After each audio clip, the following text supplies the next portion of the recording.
Olá a todos, eu sou Antônio Nazareno do Grupo M, da disciplina de Mecânica 1. Junto com a Larissa, o Leonardo, o Lucas e o Otávio, iremos realizar uma apresentação sobre o problema dos três corpos, sobre a visão da mecânica clássica ou mecânica analítica.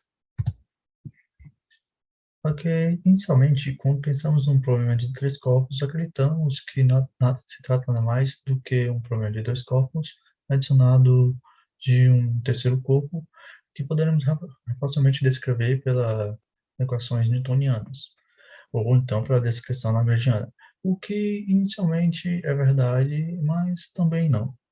Quando adicionamos um terceiro corpo, a acrescentar sistemas ou adicionar potenciais ao sistema, do tipo A vezes R elevado a N, não se torna um problema fácil de resolver, como seria a interação gravitacional entre dois corpos.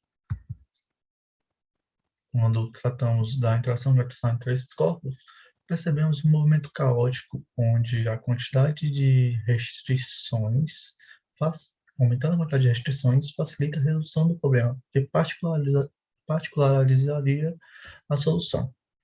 Normalmente, o que a gente tem de fazer é encontrar soluções numéricas para resolver o sistema. Aqui é um exemplo de um momento genérico de interação gravitacional entre dois corpos, onde ele gira em torno de um ponto. Observe que não há um padrão definido, aí é realmente caótico. Podemos pensar sobre o sistema por meio do conceito de integrabilidade, que trata-se de demonstrar de forma explícita a resolução das equações de movimento do sistema mecânico. E, obviamente, pela definição, sabemos que o sistema de três corpos não é integrável. Entretanto, para alguns casos particulares, adicionando certas restrições, podemos estudar o sistema, como o caso euleriano, onde há uma colinearidade dos três corpos, onde todo momento ocorre com os três corpos sobre a mesma reta. Ou o caso lagrangiano, onde eles descrevem um triângulo equilátero durante todo esse movimento. Ou então o caso do sistema celeste mais comum, onde um terceiro corpo é muito menor que a massa dos outros dois corpos. A massa do terceiro corpo é muito menor que a massa dos outros dois, como é o caso do Sol, planeta-planeta, Sol, Júpiter e Terra, ou Sol, planeta-Lua, o Sol, planeta, asteroide, o Sol, ou então Terra, Lua e satélite. Aqui um exemplo, no caso do Sol, planeta, onde o ponto azul é o planeta Terra, o ponto laranjas, vermelho é Júpiter, um super Júpiter, na verdade, e aqui no centro é o Sol.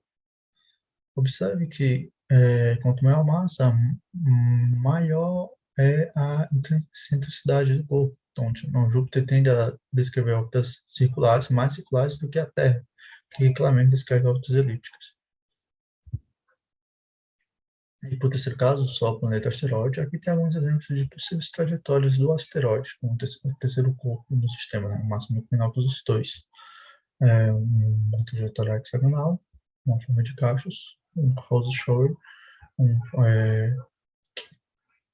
da pata de cavalo, e uma trajetória qualquer, genérica, em torno de uma reta ou ponto. Então, como foi dito, não é possível resolver o problema de três corpos de forma geral, mas em alguns casos bem específicos tem como sim obter soluções, e são nesses casos que a gente está interessado, porque são eles que estão de acordo com o que a gente viu em aula, o que a gente viu na disciplina. E o que a gente viu foi, basicamente, o problema de dois corpos. Então, vou relembrar aqui um pouquinho desse problema, porque a formulação dele é bem parecida com o problema de três corpos. Então, lá a gente tinha duas massas em interação, M1 e M2, de posição R1 e R2. Também tinha o centro de massa do sistema, o CM, de posição R. A gente sabe que o R é definido dessa forma aqui, que a gente pode impor que o R é zero, porque a gente está basicamente trasladando o referencial para o centro de massa. Então a gente impõe que o R é zero e vamos ter uma expressão dessa daqui.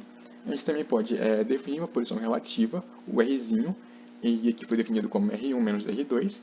A gente junta tudo aqui, essas duas expressões aqui, e vamos chegar numa expressão dessa aqui para R1 e para R2. A gente pode pegar essas expressões aqui, jogar numa lagrangiana ou o que for, e vamos resolver o problema de dois corpos. Até a formulação é bem parecida, quando a gente trabalha com 3 corpos, então a gente vai ter lá 3 massas em interação, M1, M2 e M3, e suas posições ali. Também vamos ter o centro de massa do sistema, que no caso tem posição Czão.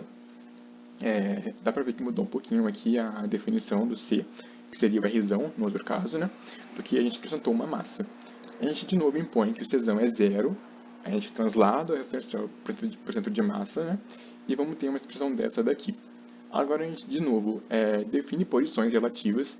Aqui vamos ter que trabalhar com mais de uma, porque são 3 corpos, então são 3 posições relativas. Vamos chamar eles de S, o S1, o S2 e o S3. E só vendo aqui a definição de cada S, dá para ver que a soma dos S tem que ser zero. A gente pode juntar de novo essas expressões aqui e vamos obter uma relação bem parecida com o problema de 2 corpos de novo, para o R1, para o R2 e para o R3, com base na posição relativa. Se a gente está trabalhando com problema gravitacional, que é o caso aqui, a gente sabe que a força é dessa forma aqui, para o produto de massa sobre quadrado da distância, e as equações de movimento para cada massa são essas daqui, né? Segundo a lei de Newton, a gente sabe que é dessa forma aqui. A gente pode pegar e substituir cada força aqui nas expressões e vamos chegar numa equação de movimento dessa daqui, para cada uma das massas. Aqui no caso foi para R1 um exemplo, mas vai ser a mesma coisa para R2 e R3. Dá para ver aqui, né? A gente tem, por exemplo, para R1, a força aqui 2 faz em 1, a força aqui 3 faz em 1. A gente substitui aqui cada índice, né? Então 2 aqui, 1 aqui, e aqui a posição relativa, aqui, o R2 menos R1, o R1 menos R2 quer dizer, e o R1 menos o R3. Então dá para ver que vai chegar nessa expressão aqui. Então a gente pode pegar, juntar todas as equações que a gente viu, então essa daqui para a aceleração, né, a equação de movimento. A gente também pode pegar essa daqui, que é a definição de cada vetor posição relativa. E a gente pode também pegar as definições que a gente achou para cada vetor posição. Vamos juntar tudo e vamos chegar na expressão final que a gente quer, que é a equação de movimento para cada posição relativa. Aqui o SK, né, a segunda derivada do SK, que pode ser o S1, o S2 ou o S3, que vai ser o produto aqui do Mzão vezes o G. O G é a constante gravitacional lá de Newton, né? O Mzão é a soma das massas. E a gente também vai somar com a multiplicação aqui da massa K, que pode ser a massa 1, 2 ou 3, dependendo do S que a gente está trabalhando, multiplicado por esse vetor G. Esse vetor G é nada mais é do que a própria constante gravitacional, multiplicado por essa soma aqui, que são os próprios vetores posições relativas aqui, dividido pelo cubo do seu próprio cubo, né? Que seria aqui, na verdade, o versor dividido pelo quadrado da distância. Enfim, essa aqui é a expressão final que a gente quer, e é a parte dela que a gente vai trabalhar para obter as soluções especiais que a gente está procurando, que vão ser a de Lagrange e Euler. O primeiro método que nós utilizamos para analisar o sistema de 3 corpos foi a solução de Lagrange. Essa solução é também chamada de solução equilateral e foi proposta por Lagrange em 1772. E ela recebe esse nome porque os 3 corpos ficam posicionados justamente nos vértices de um triângulo equilátero.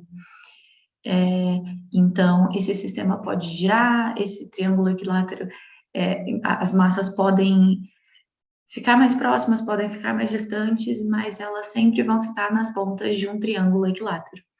Então, partindo da equação do movimento, a equação geral do movimento, gerado por uma força gravitacional, a gente pode aplicar essa condição inicial, de que a somatória da posição relativa entre essas 3 massas, a posição relativa vai ser sempre a mesma, então esse somatório vai dar sempre nulo.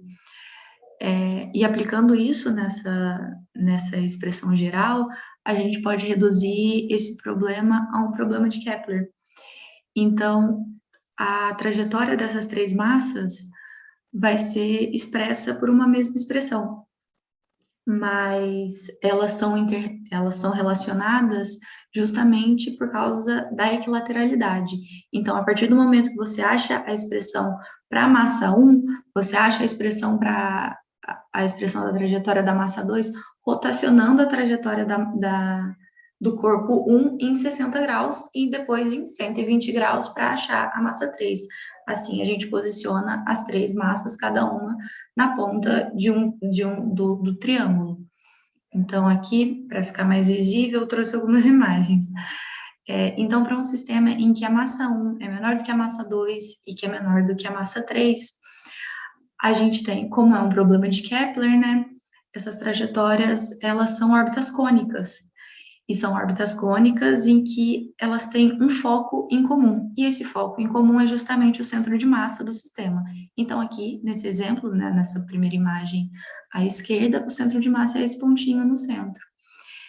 E essas massas, elas têm sempre o mesmo período.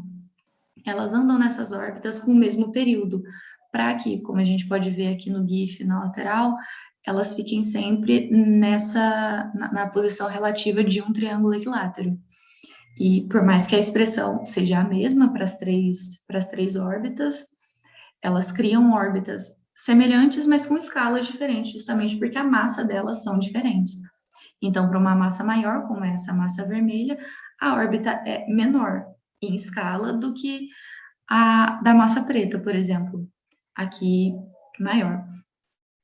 Mas como são órbitas cônicas, a gente pode dizer que as características dessa órbita, ela vai estar diretamente ligada à condição inicial do sistema.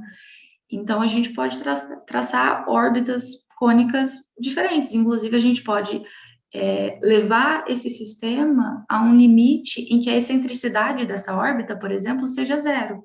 Ou seja, que essas órbitas tendem a ser cada vez mais circulares, que é esse caso, por exemplo, em que as órbitas são circulares, então o foco em comum do sistema é o centro do círculo, e que é justamente o centro de massa daqui do sistema. A gente pode perceber que, nesse momento, o triângulo equilátero entre as massas, ele não muda de tamanho, mas ele muda de orientação. Mas sempre os três corpos estão numa posição relativa de um triângulo equilátero. Uma outra análise que a gente pode fazer também é em um sistema em que as três massas são iguais, ou seja, M1 é igual a M2, que é igual a M3. Nesse caso, a gente pode traçar também as órbitas elípticas com um foco em comum no centro de massa, mas o que é interessante de observar é que o centro de massa é justamente no circuncentro desse triângulo equilátero. Então, se a gente leva novamente esse sistema a um limite em que essas órbitas cônicas, elas têm uma excentricidade zero, ou seja, que elas tendem a um círculo, o que acontece é que o círculo que forma a trajetória de cada massa vai coincidir em um grande círculo, que é como está aqui na figura ao lado. E essas três massas, elas giram entre si num triângulo que não muda de tamanho, só muda de orientação, e elas acabam tendo uma órbita que coincide em uma órbita circular. Olá, eu irei apresentar a solução de Euler. A solução de Euler também é conhecida como a solução colinear, em que os três corpos estão sempre dispostos numa mesma reta, mesma linha. Para isso, ele buscou uma solução para o primeiro corpo, nomeado de S1, para o segundo corpo, dado por uma constante multiplicada por S1, e para o terceiro corpo, a constante menos tirado 1, multiplicado pela solução do primeiro corpo.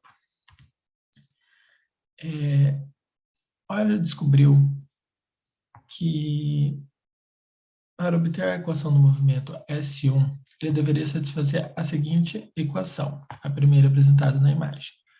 S1, 2 pontos. Uma vez feito isso, ele descobriu que as soluções para o problema estavam em função da energia e do momento.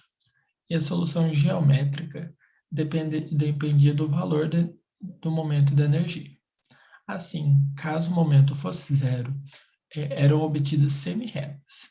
Caso o momento fosse diferente de zero e a energia menor que zero, eram obtidas elipses. Caso o momento fosse diferente de zero e a energia fosse igual a zero, eram obtidas parábolas. E caso o momento fosse diferente de zero com energia maior que zero, eram obtidos ramos de hipérboles. Na imagem ao lado encontramos a solução para o caso do momento diferente de zero e energia menor que zero. E com cada massa, a massa 1 sendo menor que a massa 2 e a massa 2 sendo menor que a massa 10. Agora iremos para a próxima solução.